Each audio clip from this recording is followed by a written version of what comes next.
તો ગોંડલમાં જમીનના ભાગ મુદ્દે પિતરાઈ ભાઈની હત્યા કરી દેવામાં આવી।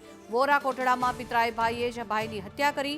ગઈકાલે મોડી રાત્રે હથિયારના ઘા ચીકી હત્યા કરી દેવામાં આવી છે। અજય સાકરિયા સહિત 5 લોકોએ હત્યા કરી। પોલીસે આ ફરિયાદ નોંધી સમગ્ર મામલે વધુ તપાસ હાથ ધરી છે।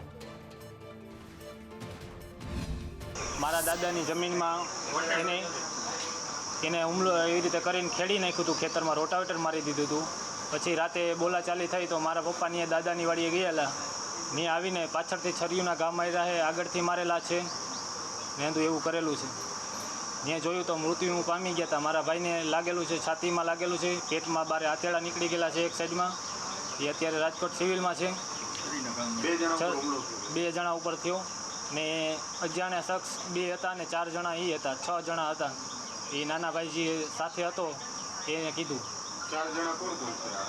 એ અજય ઉર્ફે ટીટો, પછી સિનુભાઈ, એક હેતલબેન કરીને છે ને એક બીજા બેન છે સિનુભાઈના ઘરના। એ 4 લોકોએ હુમલો કરેલો।